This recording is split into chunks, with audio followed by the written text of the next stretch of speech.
Thanks for tuning in. I'm really glad you're here. We'll fix just about anything. We don't care.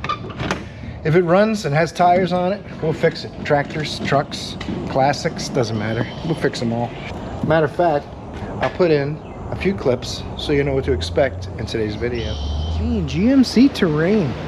I do have a couple of videos related to the Tundra, accessory videos. You guys that watch all my day in the shop videos probably saw most of those, but of course they'll be edited differently and they're probably worth watching if you want. Matter of fact, you can watch them and tell me what you noticed that was different. Anyway, let's do our best to learn a thing or two and have some fun today. We got to make it count. We got one day. Let's finish getting this place opened up, grab our Dunkin' Donuts coffee out of the Tundra, and get to work. Stay tuned. Look at this beauty, 2015 GMC Terrain. You know you want one. These things are almost like Pontiac Aztecs to me, but not quite that ugly. But they do share some similarities. The interior is obviously much nicer, but it's got a check engine light on. It's supposedly it stalls once in a while, and we're gonna find out why. I've already done a scan of all the modulators. We got 2 codes in the electronic control module. I'm gonna send a report. We'll take a look at the codes and see what they are. Report. 63,803 miles. A love rating of 8. This thing is clean. 9 years old. And it's in better shape than that 2021 I looked at the other day. Anywho, send this report. We'll take a look at the codes. Report is done. P0010 and P0011. Intake cam position actuator solenoid valve circuit. Intake cam position system performance. This means one of two things. Either it can't control the actuator or solenoid, it's mad about it, or the cam is actually out of time. So let's bring up some cam timing data and see what that looks like. I am going to turn the AC on because it's muggy out today. It's only about 88 degrees, 89. But it's humid, man. It's like 4,000, 5,000% humidity. Read data stream, camshaft position actuator data. Data 1, there's going to be a lot of data in each of these. Desired exhaust, desired intake. I would like to also see actual exhaust position, intake position. Let's bring up those data PIDs. Exhaust 5 degrees, desired exhaust 4.8 degrees, desired intake 16, intake cam 0. Hope that shows up. It's at 0, it wants it to be at 16. So I don't blame it for being upset about the whole ordeal. They said it was running rough and stalling, but it actually feels like it's running great. Let's see if we hit the gas and let off. Whoop, there it goes. And you know what? This might have a solenoid stuck. So let's go under the hood, pop the engine cover off, and take a look at that. This is the trusty 4-cylinder. I was not expecting that. Pretty big car for a 4-cylinder. It doesn't even have any turbos. What the heck? Everyone knows turbos is the thing to do nowadays. Get used to it. I'm gonna have to pop a lot of stuff off of here to get the engine cover off, to get to the solenoids. I'm encouraged by the cam solenoid circuit code. That tells me a solenoid's not doing what it wants. If I didn't have the circuit code but had a cam timing code, I'd be more inclined to think something's wrong with the phaser or the timing chain itself. But usually if the timing chain itself is stretched, you'll get codes from both cams, because the chain doesn't stretch only on one cam, right? And what'll happen is the crankshaft will be late, so both cams will be retarded if the chain's stretched. So let's get this off of here, get this off of here, and take a look at the solenoids.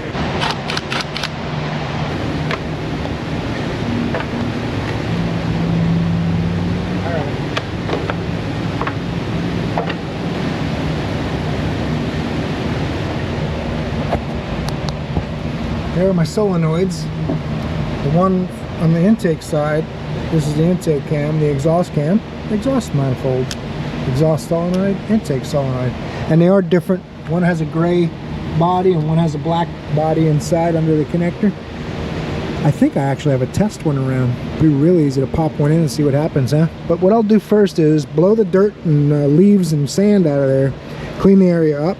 We'll pull that intake solenoid out because that's what the code was for. And we'll look for metal and debris on the screen.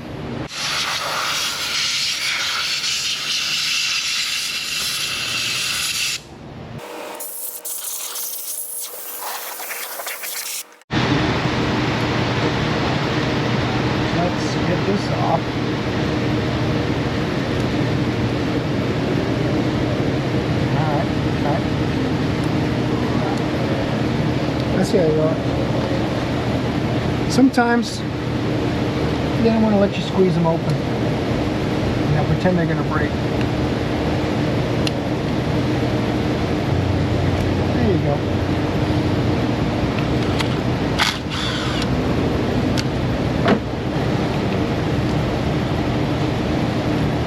Gentle, gentle.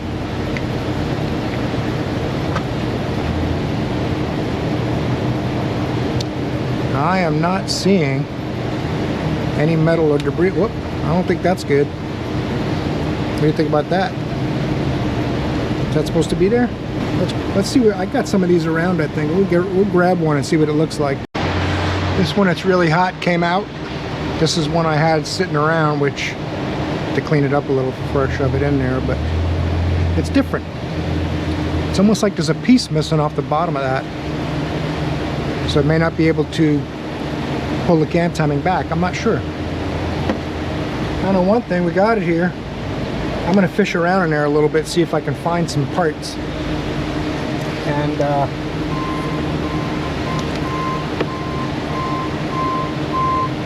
it might be aluminum. There might be an aluminum retainer that goes under that spring.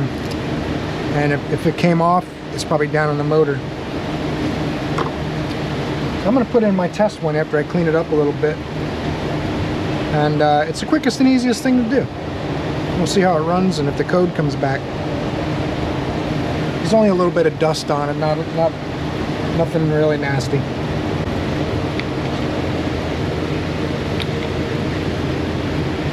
I'm gonna put this all back together. We'll see how it goes. And if it fixes it, we know we need to order a solenoid.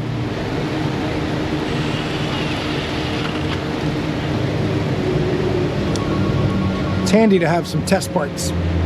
Some people may not like that, but in the real world, I save the customer money, I save everybody time, and it'll be fixed. If that did it, we'll know exactly what to do with no doubts. I don't need to put the engine cover on, we can wait. I'll turn the key on, clear the codes, start it up, see how it runs, and see if any codes come back. All right, codes are completed. We'll bring up the data stream again. Camshaft actuator data. Data 1. Desired. Intake cam. Exhaust cam. Okay, we'll fire this thing up.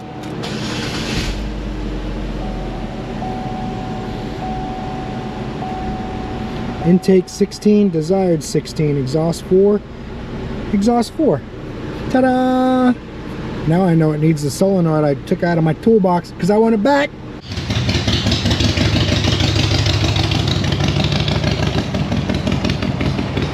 Rob's got to go get tires on his chopper. Tires are dry rotted.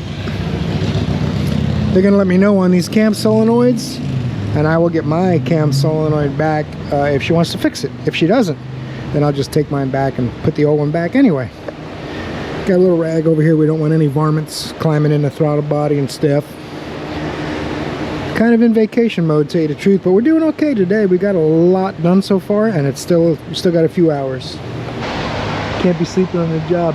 Can't be sleeping on a job, Bill. Yeah. Bill said, I'm going to do all the AAA trucks from now on. Okay. And there he is. So we're going to... we got our new solenoids. We're good to go. This is the old one that was no good. See the difference? New one. Look at that. Boom. That's how you do that, right, man? I'm gonna have to clean up a mess here too. We're making a little bit of a mess. But we got it.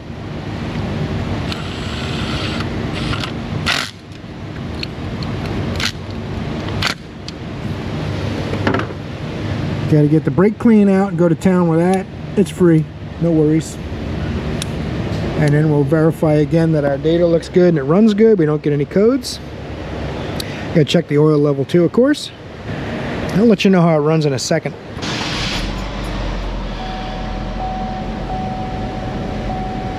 All right, now give me some data. Exhaust desired, intake desired and actual, exhaust desired and actual. Perfect. Combine. Now the purple and blue is on the exhaust side. Now the difference is only 0.2 degrees, and that's why there's a gap in that line. But the orange and yellow are overlapping. The hesitation is gone. It was stumbling before when you accelerated and all, so that's all good. Now I don't want to say other YouTube channels are doing it wrong when they hook up scopes and make this repair take hours and hours and hours of diag. Just because I happen to have a test part, I put a part in and fixed it. Nice and easy. Nothing wrong with doing it that way either. When you're in the automotive repair world, you have to be able to adapt to each situation. It's good to have a pattern and a routine that you do on every car, and it's also good to know when you can skip a step and save some time and try something real quick. If you got a test mass airflow sensor and you're not sure about mass airflow data and the car is hesitating and stalling, nothing wrong with putting a mass airflow sensor in it or unplugging it to see what happens, that kind of thing. That's what we did on this car. Fixed it, which 19 out of 20 times that's what's going to happen. So if you spend the effort all 20 of those times trying to find out if it's something unusual or just that part failed, think how many hours you'll spend on those 20 vehicles unnecessarily, when you can put that part in and 19 out of 20 times it's going to fix them, and the one time it doesn't, then you know you need to spend that extra time pinpointing the problem. So it's always easier that way. In the flat rate world, that's what you do. You're making a living, you're helping the customer, getting them on the road quicker. You're not charging them, because you got to get paid for those diagnosis hours. So you're saving the customer money by putting a test part in as part of the diagnosis. Now, of course, I didn't tell them you need this solenoid, put it in to see if it would fix it. That's different. We didn't do that. We put the part in to verify it, repair it, then told the customer what they needed. So it's different. It's just part of the diagnosis, the way I look at it. I think you guys would agree with that, wouldn't you? Let me know in the comments. Should you never, ever put a test part in the car and bust out your scopes on every car and verify the concern before putting a test part in it? What do you think? Maybe I'm wrong. All right, time for a road test, I think, on this thing. All done. I won't forget it. I'm going to take this thing for a road test, and we're going to see if we can get something else done this week. All right, guys, we are closing it down for today. I was hoping to get something else, but the bottom kind of dropped out. Thanks for watching today's video, guys. I hope you got something from it. So torque the like button before you head out. Don't forget to check out my Amazon store and subscribe if you're new. Hope I see you in the next one, because you're awesome.